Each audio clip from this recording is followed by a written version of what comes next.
Good evening. It's me, Steve, your AKA One Disabled Vet. I think I told you last time I was on that we're going to try to do a few more of these video posts, since I seem to be much more comfortable doing these than trying to do the typing thing, which takes me about 4 or 5 hours, and I might be able to do this in about 2 or 3 minutes or 5 minutes. First of all, let me get a little bit of business out of the way. We're going to be leaving probably Tuesday around noon is the date that I'm looking at departing. If the latest will be Wednesday morning. I happen to have some appointments with some people on Monday evening that may delay me from leaving Tuesday. But I'll let you know. I'll keep you up to date on that. Also, the T-shirts are in. Hip hip hooray! Actually, I think they were posted. We posted them today on the internet, on my Facebook page. Actually, they look pretty good. I must say so myself. And just to explain a little bit about the T-shirt itself, on the back, it says "The price of freedom is not free," and it's in red, white, and blue. I did that on purpose. I wanted people, when they saw those, to say, for their eyes to be averted to that part right there, to see the color and see what the words are. And the second part down below that, of course, is the cemetery, the headstones from the South Florida Veteran Cemetery. And below that is follow on One Disabled Vet on Facebook, or I think that's what it says anyways. The shirts come in 2XL, XL, and down to smalls, and they're all actually men's shirts, but like I said, they look extremely good. They're going to cost, I think, $15 is what we decided. That's shipping and all, and $18 for 2XL. It's just because the extra cost it was for me. All of the money will be put into the One Disabled Vet fund, which the monies are going to be distributed to various veteran organizations. All of them will be 501(c)s or nonprofit organizations. I'll let you know all of the ones that we're going to distribute funds to shortly, as soon as they get the whole list together. Also, I wanted to tell you a little bit about what happened to me the other night. I went to a video, or a movie world premiere, is how they put it. It was a 22-minute movie, and I think I posted on my site on Facebook that what the movie was all about, and I think you can read what it was about. But I wanted to share my experience with you also. It was kind of a magical type of a day, or evening. When I first got there, there was a reception. The reception itself was under a tent right next to the theater in downtown Fort Lauderdale. There was about 250 people there. Not good for me. Not at all. I'm very much opposed to being in crowds. I'm very much opposed to going to the movies in the evening. I'm used to going during the day or in the early morning movies, where I can pick my seat next to a doorway, in case there's an exit to be made quickly. It's one of my phobias and one of my anxieties, just one of many. But at the reception, I started to get really anxious and nervous, and I actually was ready to leave. I didn't even want to go see the movie. My friends that were with me talked me out of leaving. Since I rode with them, I wasn't going to be gone very far, maybe down the street and sit and wait till the movie was over, till they were done with it. But they talked me out of leaving the tent and going outside the theater and sitting outside on the curb, basically. While I was sitting out there, I was sweating, and they could see that I was quite nervous, and they actually went and found a person who was running the show. The person happened to be a lady. Her name was Norma. She was like an angel that came to me. She had a twinkle in her eye, and she was probably as old as I was, which is very young. And she came up to me and she said, I understand that you got a challenge. Your friends here are very concerned about you. I said, yeah, I do have a challenge. And I told her what my challenge was. I was a Vietnam vet and I suffered from, I have this thing called PTSD. And that's what this movie was all about also, by the way. Well, Norma came up to me, gave me a hug, and told me that her husband was a Vietnam vet also, and he couldn't attend the function because of so many people, and he can't be around crowds. And she understood everything. So she made it easy for me.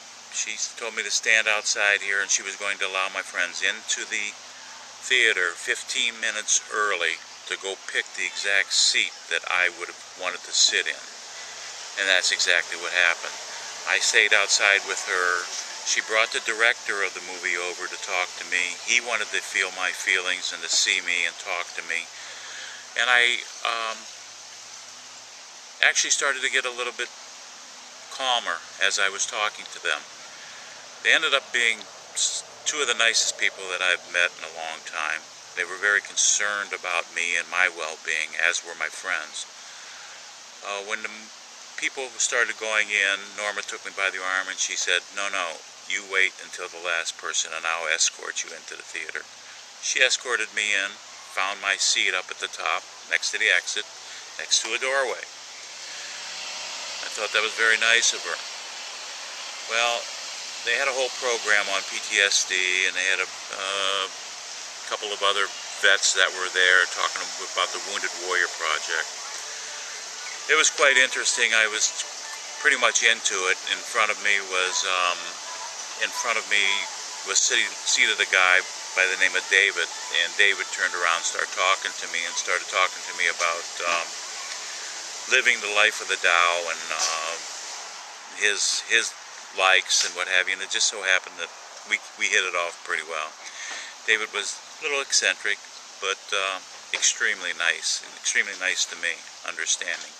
The movie was played, and the movie actually was quite good, and I recommend it to anybody that sees these type of movies. It's called All Wars End, and it is 22 minutes long, and it's quite intriguing. It hit every nerve in my body that I was as I was watching this movie. Actually, tears started rolling down my eyes, and I just started thinking that this man hit it right on the button. The movie ended. They had a short question and answer period. There was only probably out of 250 people that were there, probably about 10 or 12 vets, and I happened to be one of them. And I knew this because they asked all veterans to stand, and people gave us applause. It was kind of cute.